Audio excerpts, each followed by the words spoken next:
The 1992 Los Angeles Uprising, the Cambodian genocide, Japanese American incarceration. What you know isn't always the full story. Our new podcast, Inheriting, about Asian American and Pacific Islander families where the past is personal. Korean Americans, we call it 사이구. Did you ever realize when you were a child that you became an orphan? Camp was such a hard time. How do you think you got through it? Listen to Inheriting from LAist Studios and the NPR network, wherever you get your podcasts. You're listening to Whoa! Potluck.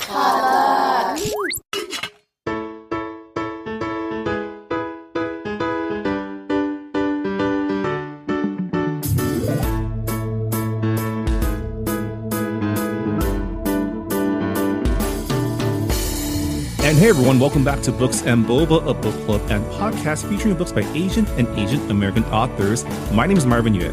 And I'm Ribay. And we are here today with an author chat with Randy Ribay about his latest novel, Everything We Never Had. As always, Books and Boba is supported in part by our listeners.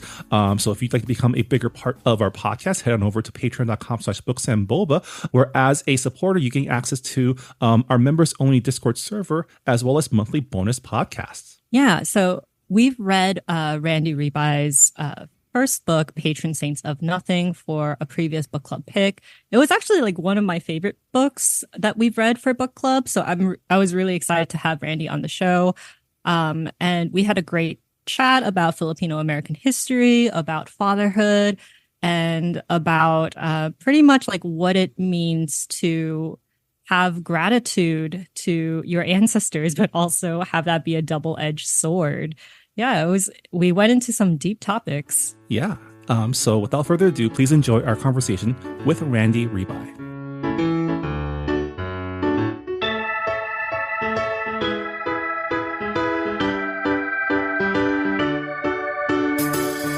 And we are here with Randy Ribay, the author of Patron Saints of Nothing, which was a finalist for the 2019 National Book Award. He is also the author of After the Shot Drops and Infinite Number of Parallel Universes, and Chronicles of the Avatar, The Reckoning of Roku. And we are here to talk about his newest book, Everything We Never Had.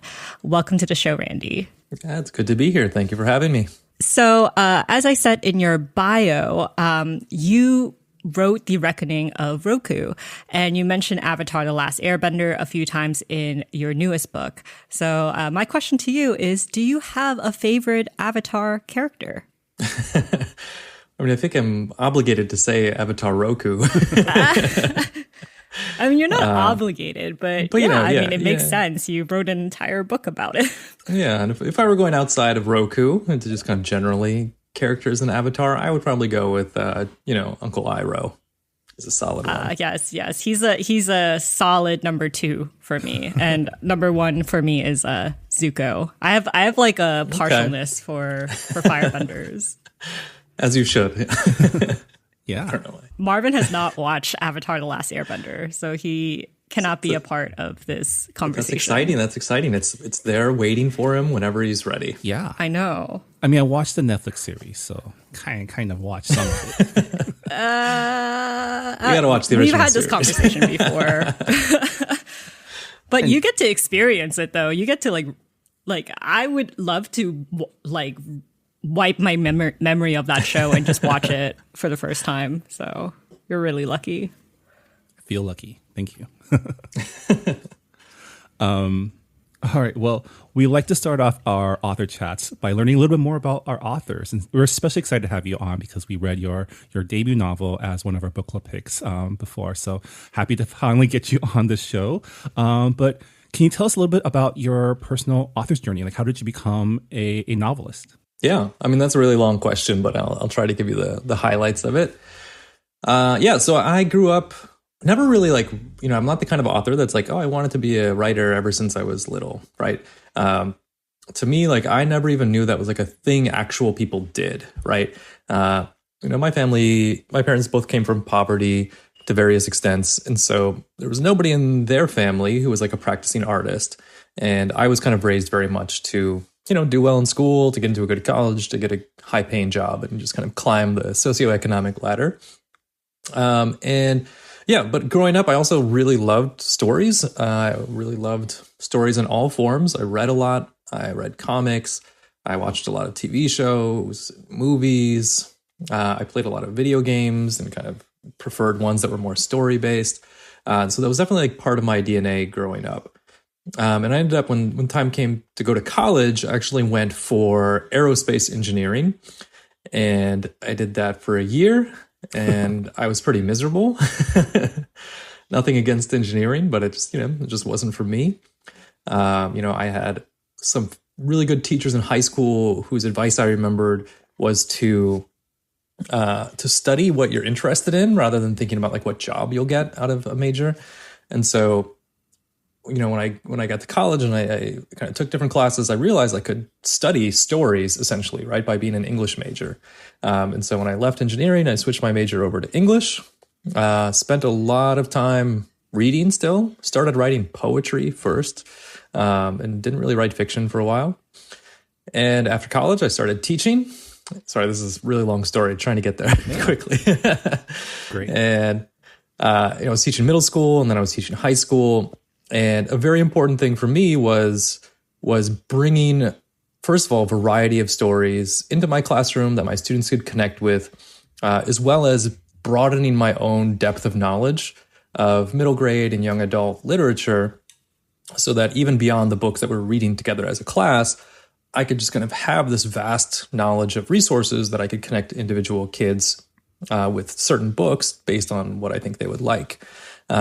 And so the more I did that, the more I was kind of like, I was reading all kinds of stories from all types of authors, and was kind of starting to feel the urge to try it myself. And so started writing, and it took me a few years, took me many, many rejections, but eventually got a small press to publish first book and an agent, and then went from there. Yeah. So it sounds like Did you teach yourself how to write creatively, or was that like something you study at school? I took as an undergrad, I took like one creative writing class that as part of my English major, but I wasn't like writing outside of that. And then when I was in graduate school, I went to graduate school for education, have a master's in education. At that time, I also took a creative writing workshop in poetry. So that's the extent of my formal education in writing. Beyond that, it was just a lot of trial and error, and kind of whenever I read or watched stories, just kind of thinking about trying to get into the author's head or the director's head, and thinking about the choices that they made and what impacts me and why did it impact me in that way, and how I could try to do that in my own writing. Yeah, that's always reassuring to hear from our authors, that like you don't need to go to like specialized education to like become an author. So many of our authors actually come from like just writing fanfic as a kid. So it's kind of cool to see like it's an organic thing. Yeah. I mean, it sounds like you've always been interested in writing for younger readers, especially since you are an educator. Have you like noticed, I guess, like what are the young people wanting to read these days? Yeah, I don't know. I mean, young people are different, right? Wherever you are. So it's not an easy question to answer. I think and to be clear, I stopped teaching a couple years ago. So I'm no longer in the classroom. And so I feel like wildly out of touch now. But I don't know. It's hard for me question for me to answer, because even within one class, you have so many different personalities and so many different tastes, that you might have somebody who really loves reading manga, right? And who's just like tearing through all the manga they can get their hands on. You might have somebody that's like super into Jane Eyre and all of that. You might have somebody that's tearing their way through Jason Reynolds' work. So it's a little bit all over the place. But I would say, like, on the whole, there is...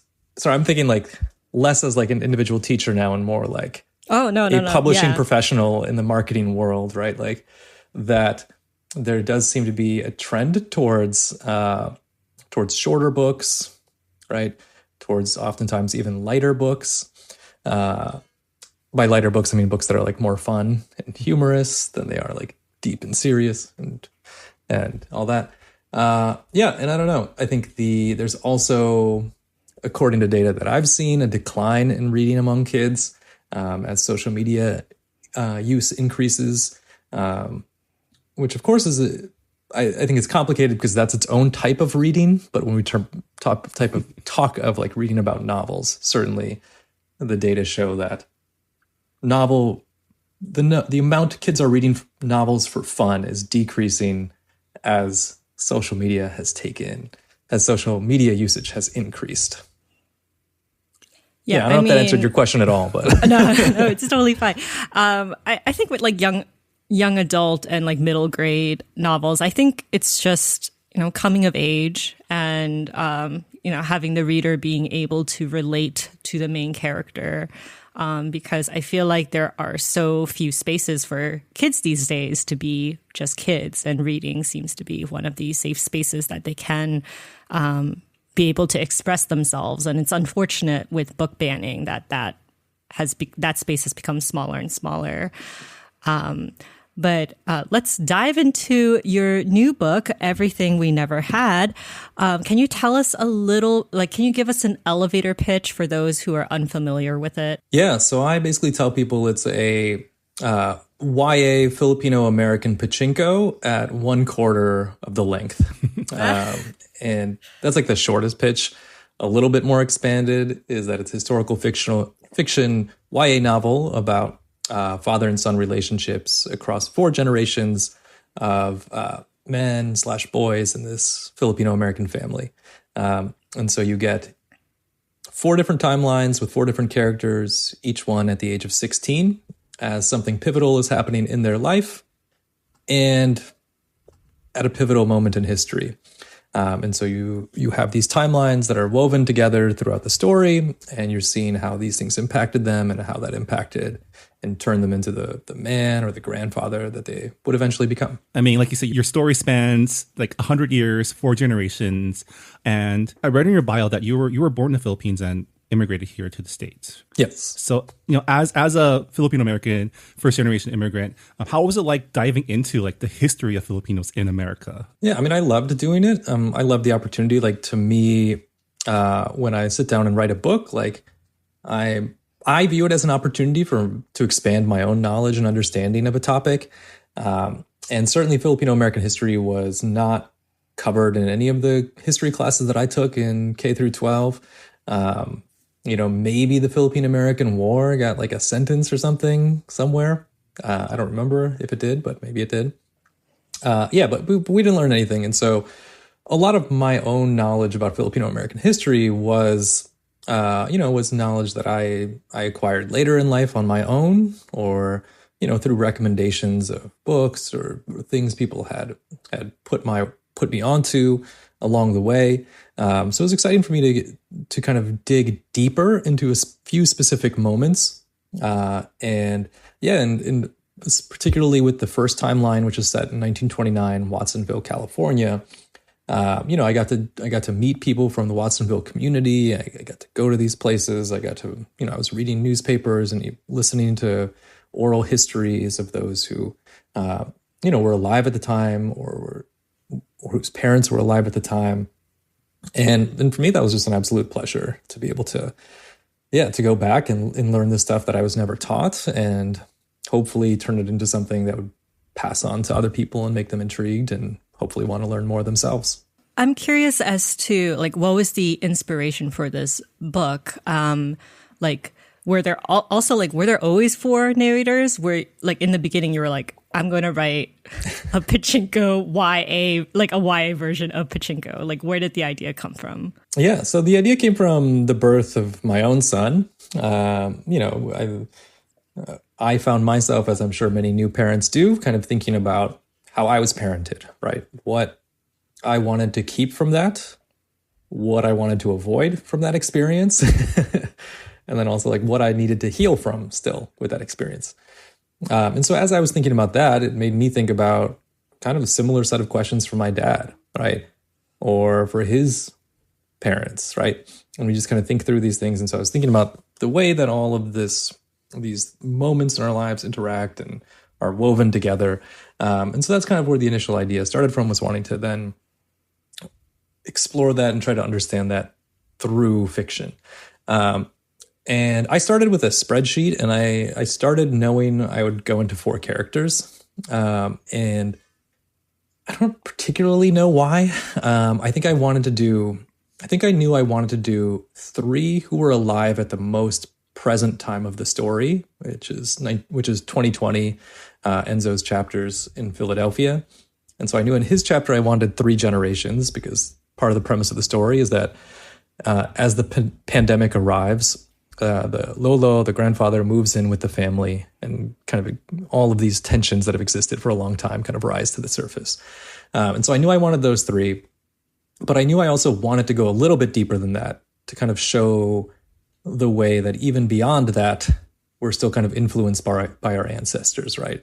I don't think I ever really thought about going too much deeper than that. Like, you get a little bit about the first character, Francisco's father. You get like a glimpse of that, but I had to stop somewhere, and it made sense to me to do. I have these 3 who are alive, dive into their stories, and the one who's already dead by the time we reach the most present timeline. Yeah, I mean, it makes sense because all 4 of your characters are in some ways pursuing that like American dream, right? Like, they're trying to find a better life for themselves and their families. Something really struck me while reading your book is your exploration of like how a person is shaped not only by, their relationship with their family or their fathers, but also their society's relationship with them. Like each character lives in a different time period where they even view immigrants and Filipinos differently. And I really liked how you spent a lot of time fleshing out each character's social life, in addition to their family life. Why was it important for you to explore these themes? Yeah, because I think about like all of the things that shape us, it's like, if you would imagine it as a diagram, and I'm sure some social scientist or some psychologist has this diagram, but it would be like kind of these concentric circles, right? Like your attitude towards yourself, like how your family has influenced you, how your closest friends, how your community, how your historical circumstances, and so on and so forth, right? And you could probably go so many circles and so many, ways radiating outwards. But yeah, and so it was an attempt to kind of capture some of that, some of the different layers of that, rather than, I think, if you just look at family and you ignore history, or if you ignore community, or if you ignore friends, then there's the danger of like oversimplifying things, right? Like I'm still sure I oversimplified things, but to the best of my ability, without writing a doorstopper of a 900-page book or something, trying to incorporate and fold in as much of that as possible. Because I think especially as a person of color, like when you don't hold that privilege within a community or within a society, it impacts you in ways that you're much more aware of than if you were part of the privileged group in society, right? Like if you're privileged, you tend to be ignorant or blind to certain things. You're still being impacted by them, but you don't see them as much. But I wanted to make those connections, I guess, much more explicit in the way that they all interact, right? It's not just, as well as like the support networks, the ways in which like those other pieces can help or counteract against negative influences or positive influences, or vice versa. I feel like I'm just talking now, but all that to say, I was trying to capture like the interplay between all these dynamics, rather than offering like an oversimplified, like, oh, he was this way because his father did this, right? Yeah, and I think a lot of like what I love about what a lot of current Asian American literature is exploring is like the fact that like there's a reason our parents are the way they are, and I really like how your book does explore that, and a lot of that has to do with the way that they were treated, right? Like Francisco, the great grandfather, was treated with outright hostility. ML, the grandfather, who like is by all accounts like your conservative like grandpa who says crazy shit.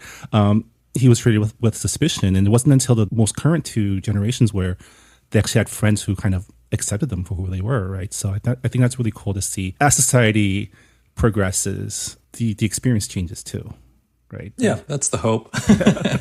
And I think the challenging thing is, I think, like looking back on those previous generations as non-judgmentally as possible. Because when you look at Enzo, for example, like he does have all these support structures in place, right?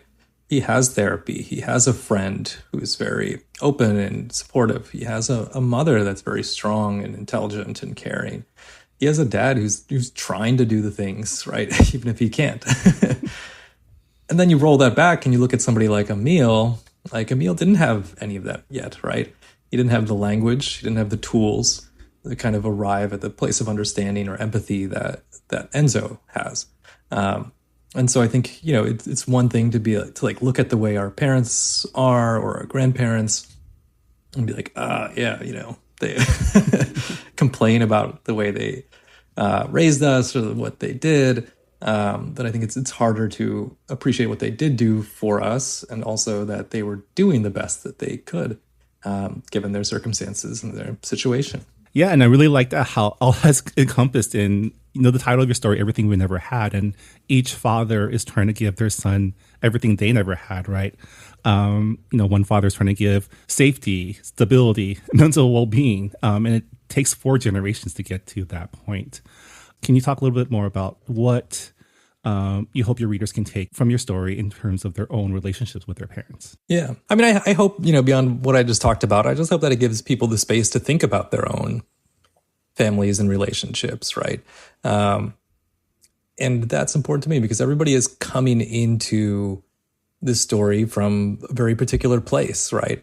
You know, it's very much focused on father-son relationships. You see glimpses of some female characters and mothers, sisters, but I was trying to write something that was like very concise and very, very focused, as well as trying to unpack my own relationship with masculinity. And so, you know, yeah, so people I think are going to come into that from different places, different modes of understanding.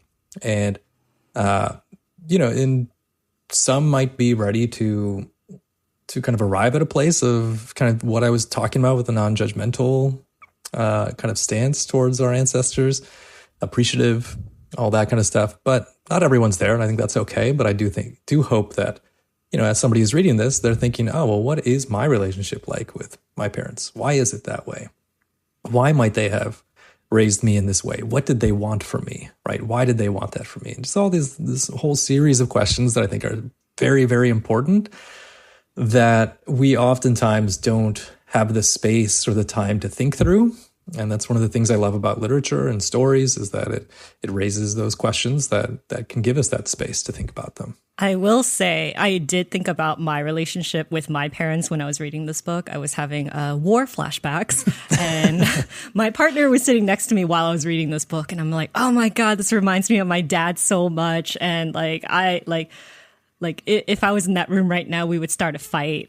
And, but like you mentioned, therapy and toxic masculinity, and in the words of Enzo's therapist, everyone needs to learn to notice, process, and understand their emotions in a healthy way so they can heal.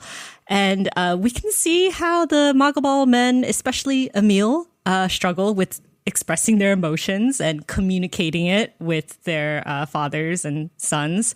Can you talk about how the patriarchy and toxic masculinity affects their healing process? Yeah, I mean, that's a huge part of it. I mean, it's one of the primary blocks, right, to healing is patriarchy.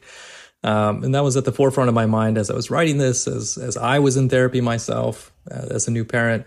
You know, I was also reading The Will to Change by Bell Hooks, which is all about masculinity and love.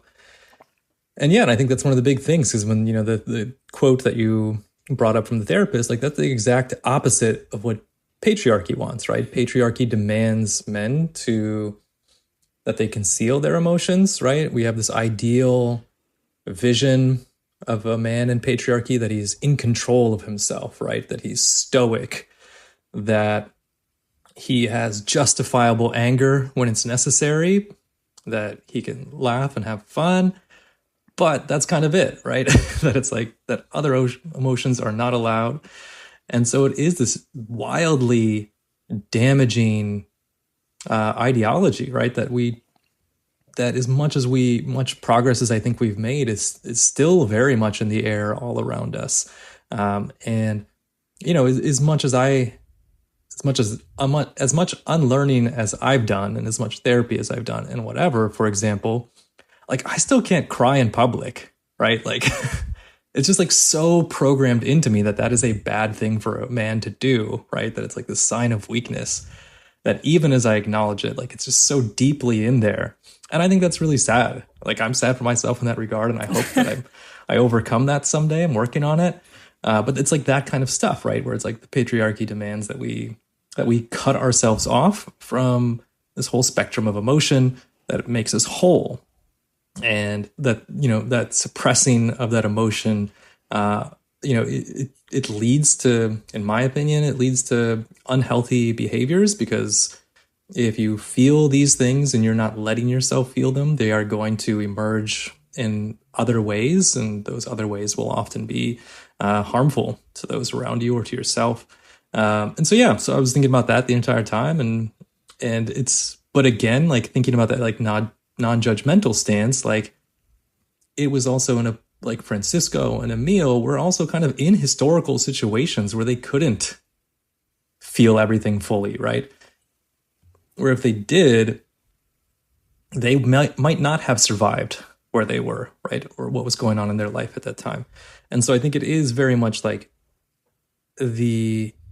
yeah, I don't know. I'm not explaining this very well, but oh no, I think you're explaining it quite well. Yeah, I mean, like the time period that you're living in, and the societal like problems that are happening against your community. Yeah, it definitely affects how you're going to approach mental health. I mean, do we even have the tools? Like, what generation of like of an immigrant are you from? It's definitely plays like a big factor into it. And I was actually quite surprised that you decided to set Enzo's chapters at the beginning of the 2020 COVID pandemic, because I don't know, 4 years ago doesn't really feel like I feel like we've been kind of in an hyperbolic time chamber where like COVID has really stole time from us. So it doesn't really seem like history, but it is.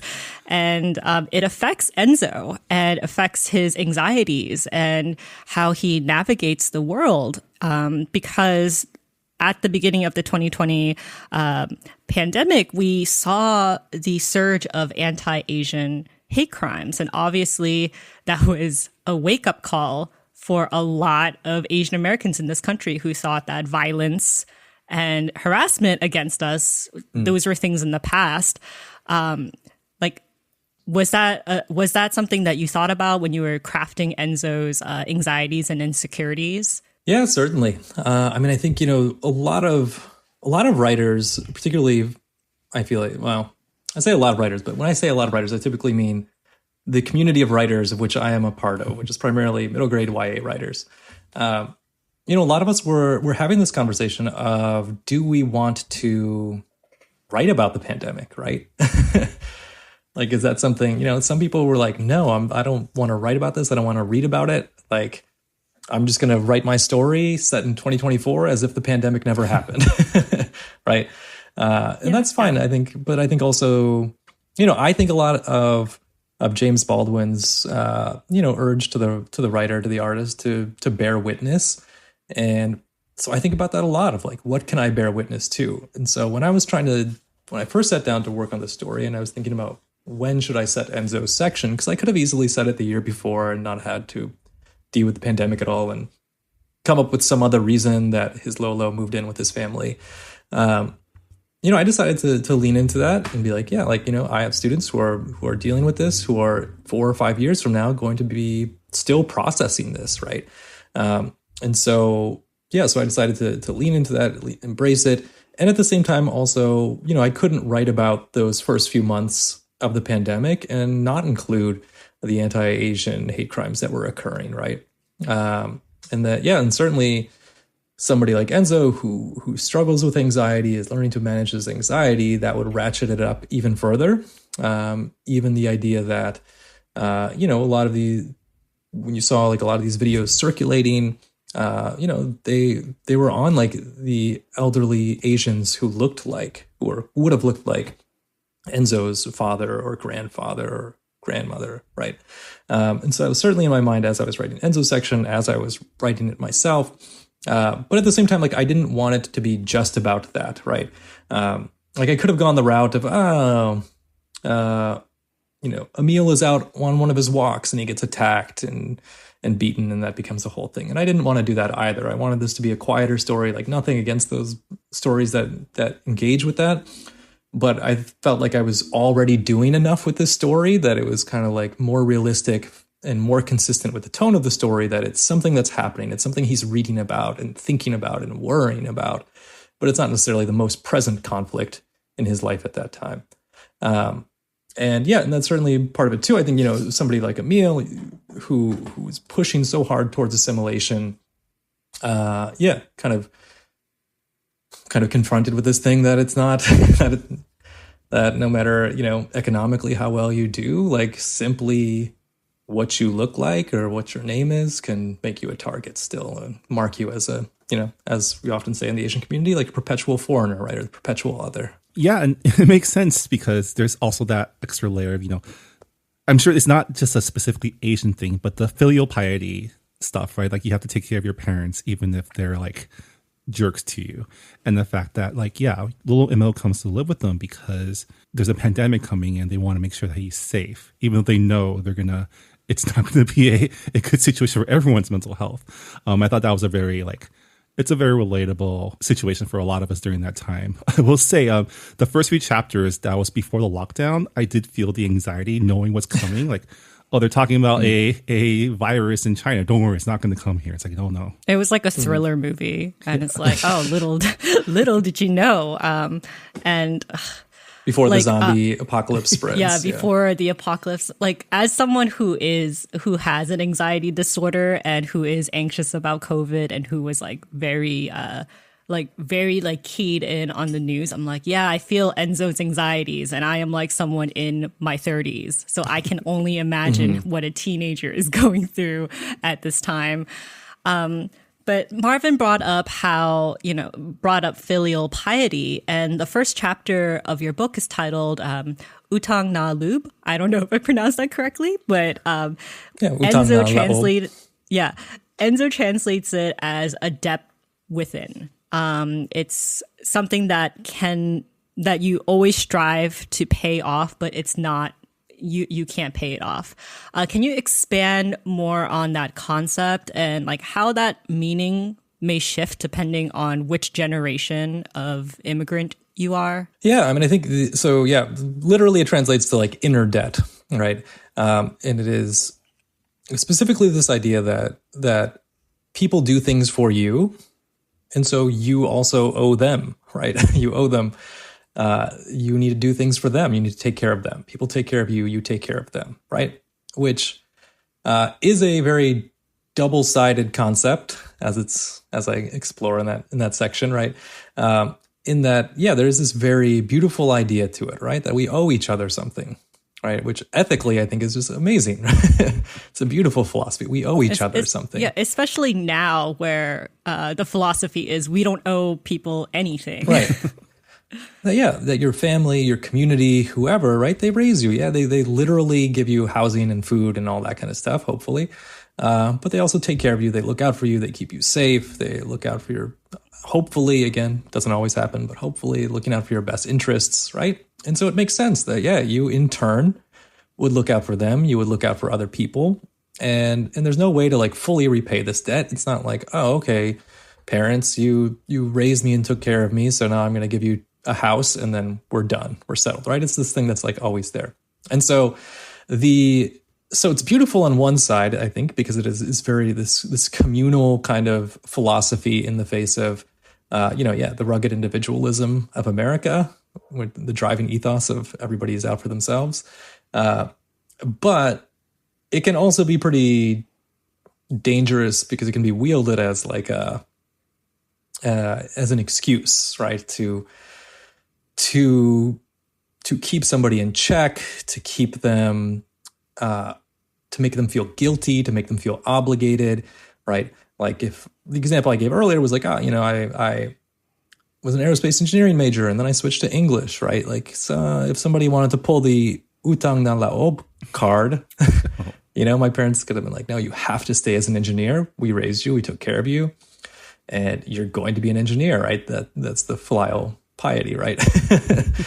Yeah, it can be very transactional and brew resentment and like help hinder setting up boundaries. Right. And like that's something that I think about a lot. Like, is it possible to even set boundaries with Asian immigrant parents when they come from a culture where it's like so collective?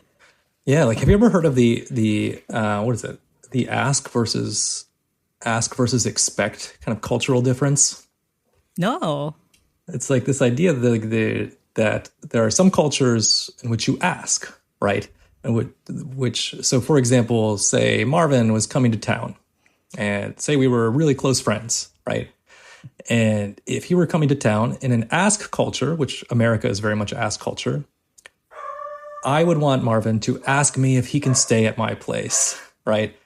And the appropriate thing would be Marvin would ask if I can stay there, and I would say yes, and then he would stay here, and it all would be good, right?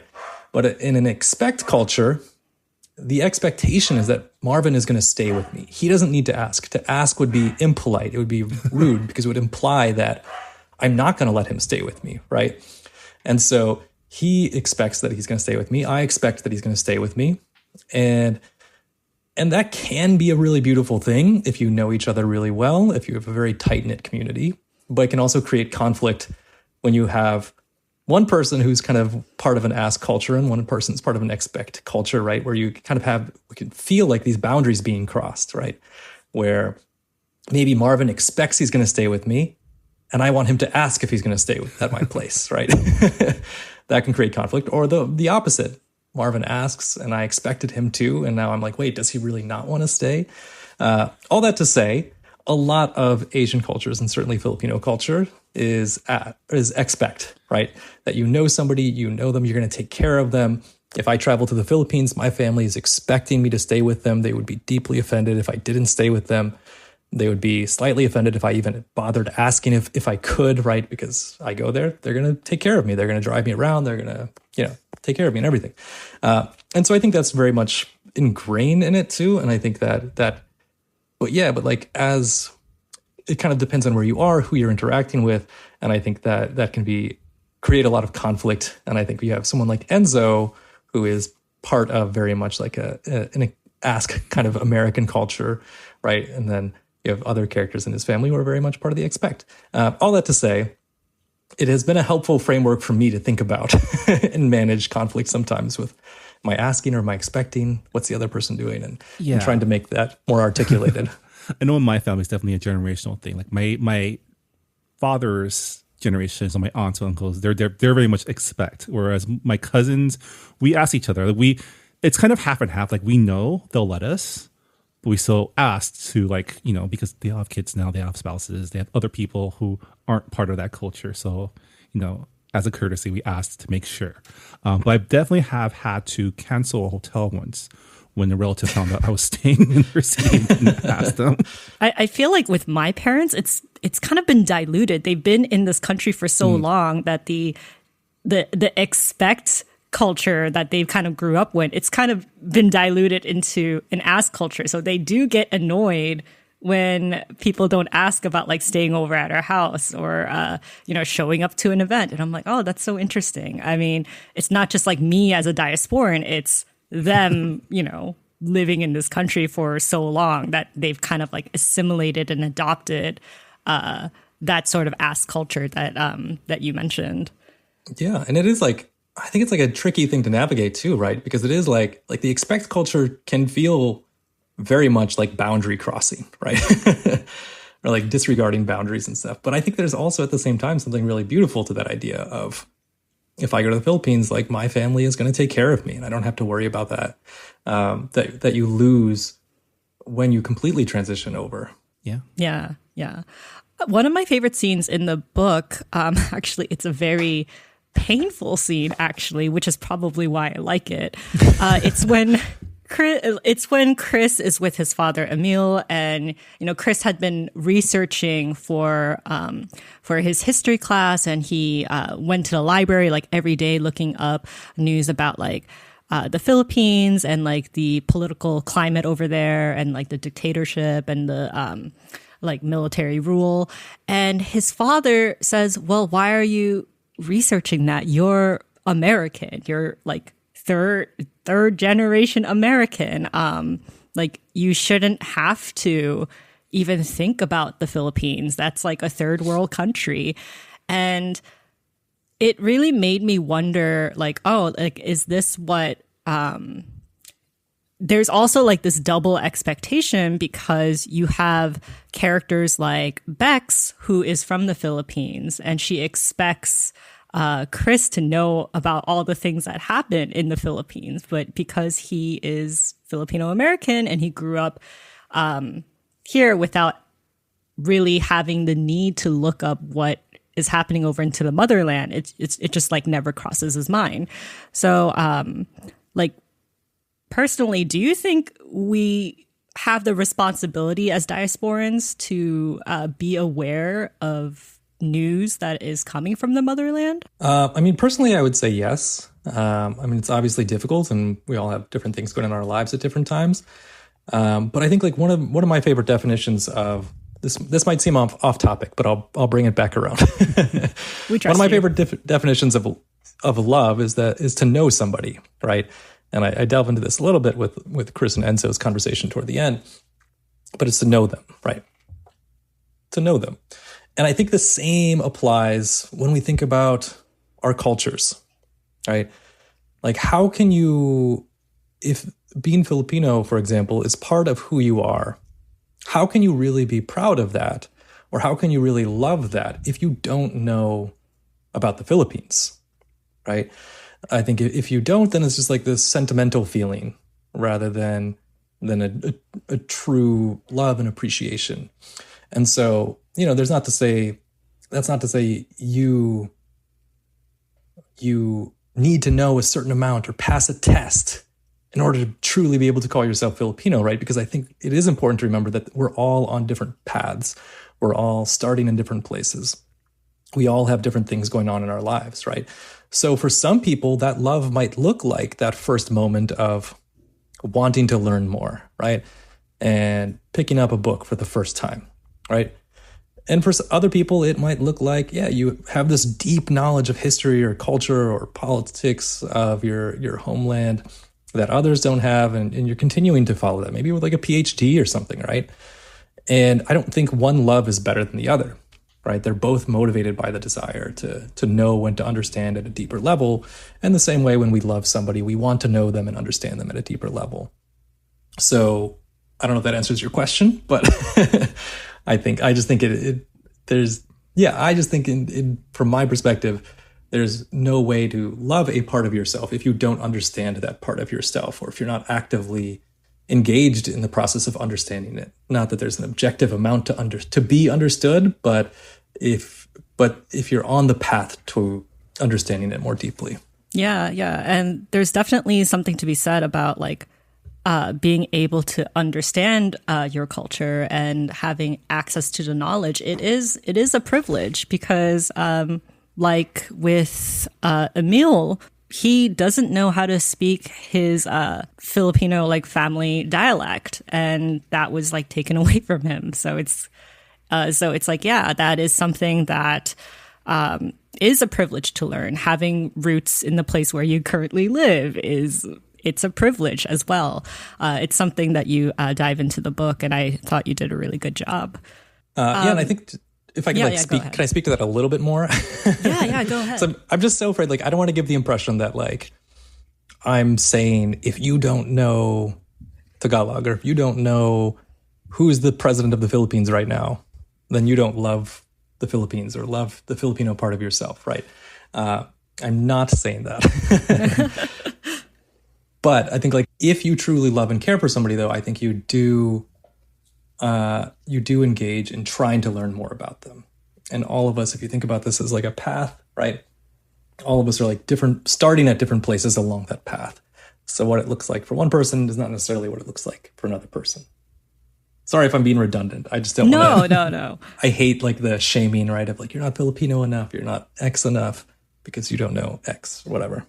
I mean, your book is about don't judge too harshly. Everybody has their own path and, their own history, and everybody is struggling and everybody needs therapy to to unload all of that baggage.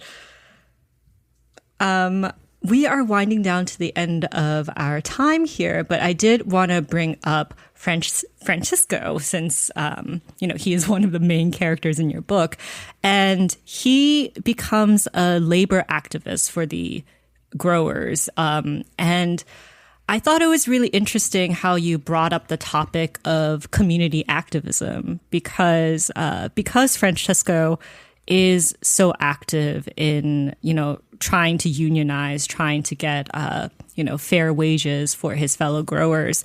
He kind of, leaves his family, to kind of fend for themselves.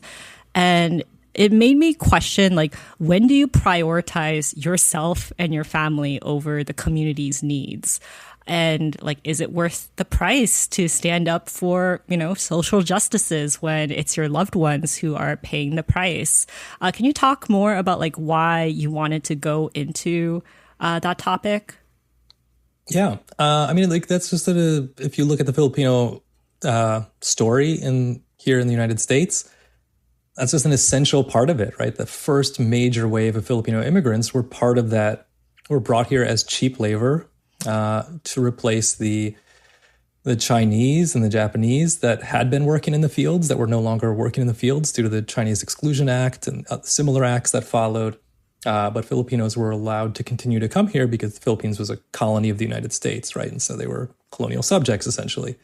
And so that law didn't apply to them. Those exclusionary laws didn't apply to them. And so I think that is an absolutely essential part of understanding Filipino-American history. And so I knew I had to touch on that.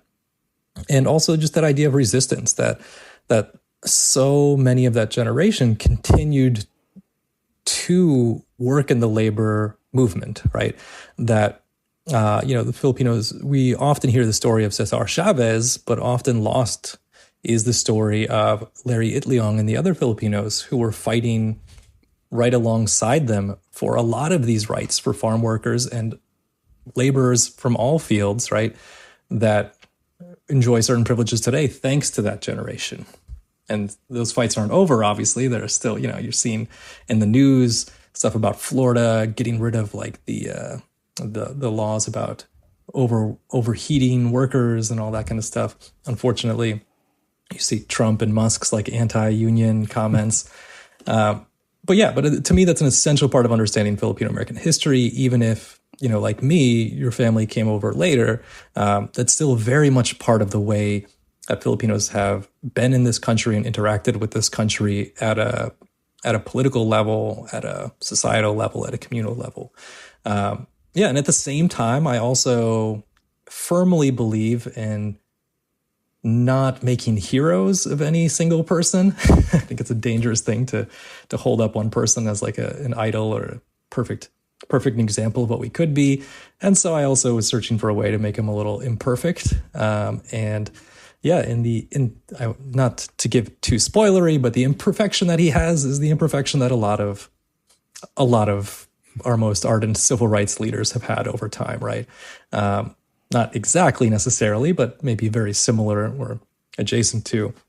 Because it does, by virtue of that position and what it requires, it's a lot of time away from family. It's a lot of traveling. It's a lot of maybe inflated ego as well.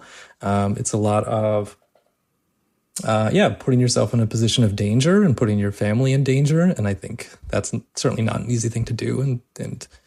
And again, I don't know. I mean, it's hard for me the question that you pose is extremely important. And I think it's the kind of question that everybody needs to think through and find their own answer to it. I don't think there's an objective, yes, this is how much you should care about your family and this is how much you should care about your community. I think everybody needs to care about both, but how that looks is going to be different from person to person, right? Yeah, the balance is definitely going to be unique for each person. Yeah. Mm-hmm. Yeah. And you do a good job. The crux of the story is, what the fathers pass down to their sons and how that, compounds. And Francisco's actions definitely, affect Emil in a way that affects the way he treats Chris and the way Chris treats Enzo. So it was really cool to see that through line in your story. And I think it was really, it made for a really thought-provoking, emotional story that works really well. So congratulations on that. Thank you. Yeah. I feel like you did a pretty good job showing generational patterns, and, I didn't know this about my family, but apparently like my grandfather was involved in like forming the first union in South Korea. But like I would never know that by looking at my dad because like he is not pro-union. But I'm pro-union. So it's funny how like that's like a pattern that we see in generations. And I thought you did a really good job like diving into that. Thank you. Yeah. I mean, I think like, kind of going back to the title and what you were saying earlier, Marvin, it's like this idea of, like each character is trying to give their son, their family, everything they never had. The issue is that their son, their family probably needs something different, right? Probably needs different than what they never had because the world changes. They're a different person. There's different historical situation and I think like that's kind of like the impossible task of being a parent as you're trying to take care of this person who's growing up in a world that you don't know necessarily anymore. Yeah. But it was also cool to see that each subsequent generation gains more language to address the things that their son needs. And you finally get to Enzo, who, still has a lot of things he needs to work out, but has a much stronger support network to work through it. And hopefully, we get to a point where we all have everything we need. Who knows when that'll be, but it's good to think that that's the future that we're heading towards. Yeah, I hope so. I mean, like, you think about Enzo is probably online reading Twitter threads about toxic masculinity, right? Yeah. And maybe Chris heard that term thrown about in college. Emil certainly never did. Yeah. And Francisco never, Francisco was 1,000 miles away from that term. Yeah. So yeah, certainly language, I think, is an essential part of it. Yeah. And relatively speaking, each person was a better father than their own father, right?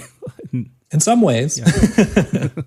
Yeah, that is the hope. Ultimately, I'm optimistic, I think. And I think that's an important thing in writing children's literature. Yeah. All right. So as we wind down our conversation, thank you once again for joining us on Books and Boba. I know your book, I think by the time you listen to this episode, the book will be out. So hopefully you're out on your book tour. Is there anything you want to plug or anything else you're working on right now that you can talk about? Yeah. So I'm working on, I have a picture book coming out in, I forget, 2026, I think. And before that, a follow-up to the Roku book called The Awakening of Roku. So the second one in that series comes out next summer. Awesome. More Fire Nation stuff for you, Rira. I know. I love my firebenders. Well, thank you so much, Randy, for joining us on Books and Boba, and congrats on the release of your new book. Yeah, thank you for having me. It was great talking to you both. And that was Randy Ribay. His new novel, Everything We Never Had, is available now at booksellers everywhere, including, as always, the Books and Boba bookshop, which you can check out by going to booksandboba.com and clicking on the bookshop link. And any purchases you make on that bookstore support not only us at Books and Boba, but also your local bookstores. So definitely appreciate all your support. Before we go, just a quick reminder that our September 2024 book club pick is A Burning by Megha Majumdar. The book is a political thriller taking place in modern India, following the story of three people, one Muslim girl from the slums who gets accused of planning and abetting a terrorist attack, and two other citizens whose own stories will dictate the girl's fate. As always, I am leading a read-along every week on Discord, so if you are a Patreon supporter, head on over and join us as we read and discuss this book. For those of you who aren't Patreon supporters but have finished the book, please leave your thoughts on our Goodreads forums. As always, we would love to include your feedback on our discussion podcast episodes whenever possible. So looking forward to hearing your thoughts as well. But with that, that'll do it for this episode of Books and Boba. Thank you once again to Randy Ribay for joining us, and we'll see you all next time. Bye, everybody. Thanks for listening to Books and Boba. This podcast was hosted by Marvin Yue and Rira Yu and edited and produced by Marvin Yue. Follow the book club on Twitter and Instagram by going to @Books and Boba and engage with us on Goodreads on our Goodreads group. You can also check out past episodes of the podcast by going to booksandboba.com and by subscribing to us on your favorite podcast app. Don't forget, you can support Books and Boba and Asian American authors by purchasing books at our bookshop.org account. Check out the link in our show notes and also at booksandboba.com. Books and Boba is a proud member of the Potluck Podcast Collective, a collective of Asian American hosted podcasts featuring unique voices and stories from the Asian diaspora. Learn more about the collective and check out our fellow Potluck shows by visiting the website podcastpotluck.com. Thanks for listening.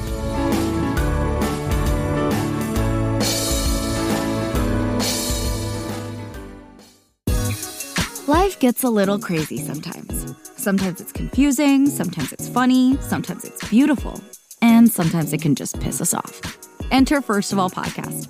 It's a safe space for real conversations about the things that we all struggle with, celebrate, contemplate, and work through in our daily lives. I'm your host, Mindy Chang.